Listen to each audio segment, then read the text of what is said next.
PFF is running one of their biggest sales ever. 40% off a PFF Plus subscription right now using the promo code BLACKFRIDAY. That means that you get everything fully unlocked. You get the grades, you get the stats, you get all the fantasy advice, the betting advice, which our new player prop tool is available on web as well to make you a smarter, better. You've got all of the draft analysis, the free agency analysis, all of that great stuff. Subscribe.pff.com to get 40% off a year-long PFF Plus subscription. Get it now.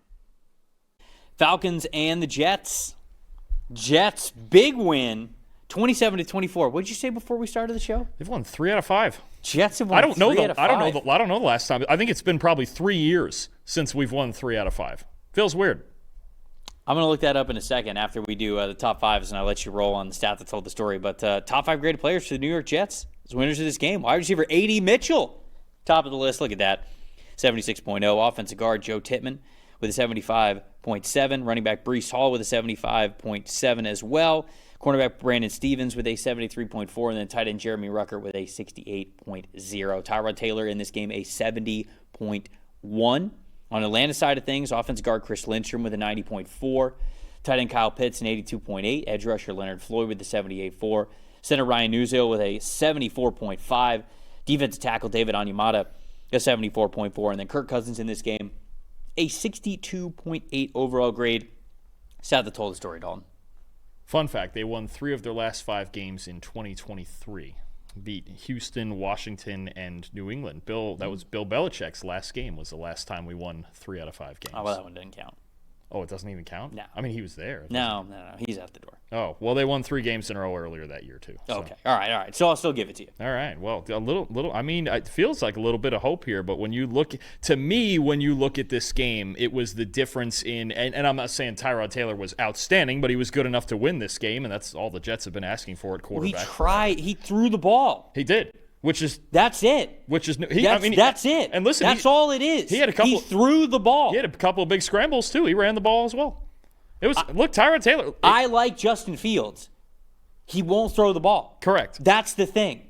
I think in theory, Justin Fields could have been the perfect option for the Jets. He won't throw the ball. And Tyrod Taylor, there got to a point, this is probably a month ago at this point, where I think everybody just looked at this situation and they just said, yeah, you can't win with somebody who doesn't want to throw.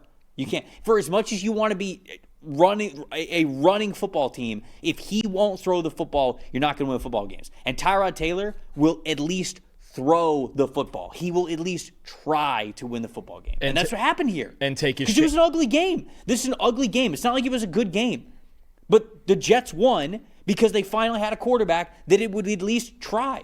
They would at least try to throw the football. And it's a theme within this game, too. So you look at 10-plus yard throws. Tyrod Taylor, 5 of 9, 106 yards. The big touchdown to A.D. Mitchell later in the game. 66 passing grade because there was one deep ball in the end zone that was a turnover-worthy play. Threw it into double coverage. But solid stuff. You look at Kirk Cousins. And this has kind of been the concern with Kirk Cousins. That was better in their win over the Saints with the play-action shots they were getting. But Kirk Cousins in this game on 10-plus yard throws. 1 for 7, 19 yards. And that one completion was Atlanta's 6th play of the game. The Falcons' inability to work vertically, on top of the fact that they had their worst pass blocking grade of the season, and they still didn't have Drake London, and the vertical shots just weren't happening, and the Jets play a lot of man coverage, and the Falcons struggle to beat man coverage with anybody not named Drake London. Now, Kyle Pitts had a decent game, but to only complete one vertical pass the entire game, and it was your 6th play of the game, that's a problem, especially when you feel like Tyrod Taylor, okay, he came out here and, he threw the ball reasonably well downfield, which is all we're asking for. And the other real reason the Jets are playing Tyrod Taylor is we need a fair look at the rest of the guys on this team, including an A.D. Mitchell, a John Mechie, a Breece Hall even, and the run game, getting a fair count in the run game to get the box going. So I really think this game does come down to, especially vertically down the field, Tyrod Taylor did outplay Kirk Cousins, and that was the difference in the game eventually. Yeah.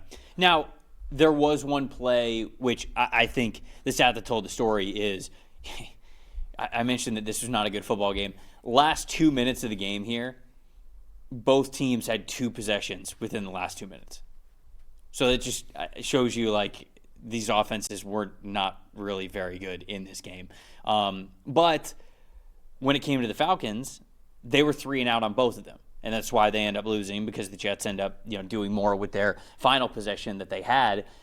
The Falcons went three and out in their 2 drives that they had in the last 2 minutes of the game, and one of them, I think it was that last drive that they had, Cousins did have David Sills over the middle of the field and did hit him in the hands. He just dropped it. Yep. And that was one where it was like, okay, you complete that pass, you're kind of in business here. You feel better about getting into field goal range. Maybe this game ends up a little bit differently. But I think that the lack of movement on the 2-minute drill is what was the final nail in the coffin for the Falcons in this game. And then special teams as well. Like, special teams, I think, was a big issue for this team. I'm pulling up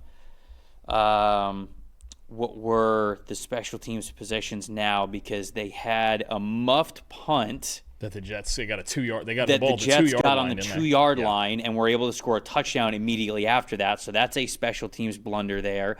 And then in the fourth quarter, to start the fourth quarter, after the Falcons kicked a field goal, they let the Jets return it all the way to the Atlanta 15-yard line, in which the Jets got another field goal there. So that didn't tell the whole story of the game, because the Falcons scored a touchdown after that and then the Jets scored a touchdown after that. But you don't give up those special teams blunders there, you probably win this football game.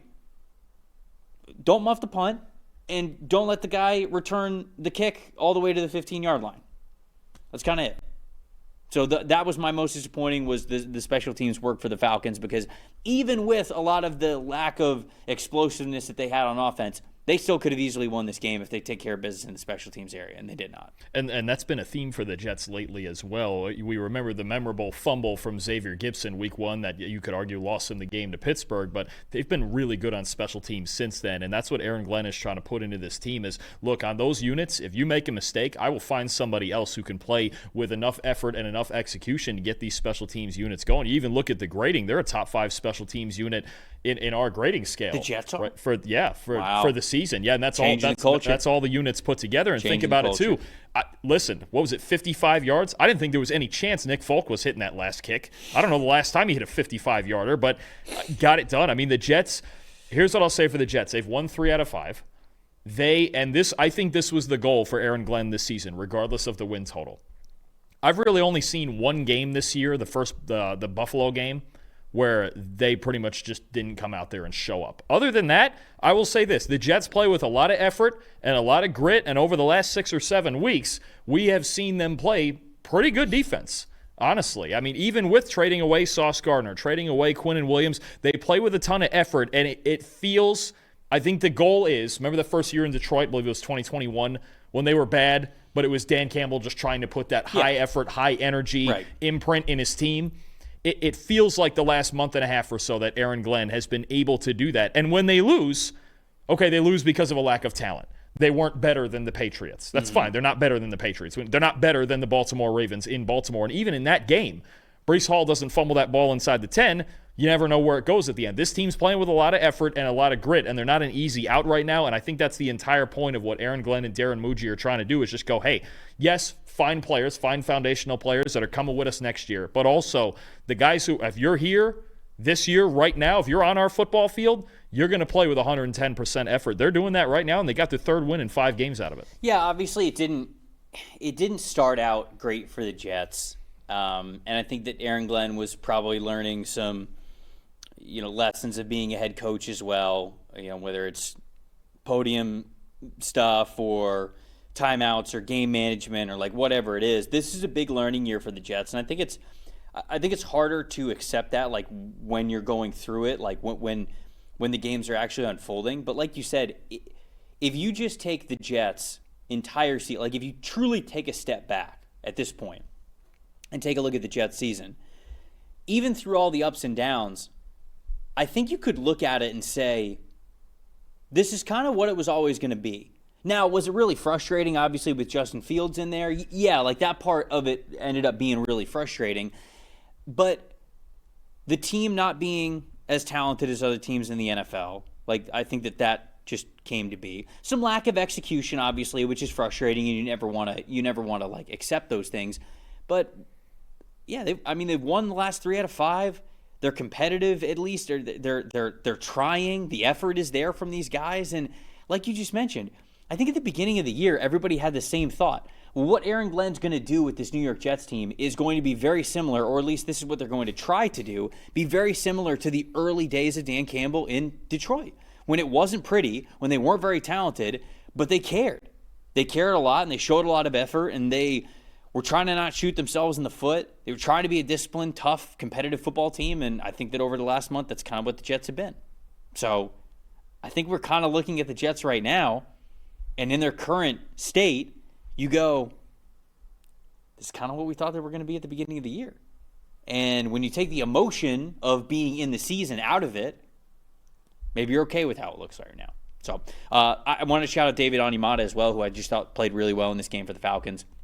77.4 overall offensive grade, run and pass rush grades above 70 as well. I felt like he had some really impactful plays when they were putting him in those like one gap penetrating roles. I thought he was really good at getting past the offensive line, getting into the backfield, affecting where the quarterback was or where the run game was going, being able to cut things off. So I thought Onyemata played really well in this game. Yeah, no, absolutely. For me, it's Adonai Mitchell. I mean, the way that he's already stepping up for this Jets team, coming over as another piece in that Sauce Gardner trade, 8 catches, 102 yards, and the big touchdown in this game. And I'll tell you what, not only did the Colts lose that game, but boy, it's a rough-looking weekend they just had, because you talk about losing to the Texans, falling out of first place.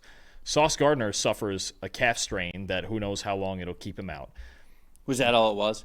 For now. The report is that his Achilles is intact. Okay. So it's a calf strain for now. Yeah. You mentioned Alec Pierce being a free agent at the end of the year. Who knows if they're keeping him? And if all of a sudden, along with 2 first-round picks you sent over A.D. Mitchell to the Jets, and he starts looking good and he's putting up 100-yard games, well, you get that trade starting to look like it's tilting a little bit in the Jets' favor here if it wasn't already, especially if Daniel Jones can't at least get that team to the playoffs now in the state that they're in. I mean, the Jets have to be feeling like, on top of the wins, you always feel good when you win, but got to be feeling good about some of these young guys that are playing well, and Mitchell in this game's right at the top of that list. Anything else on this before we move on?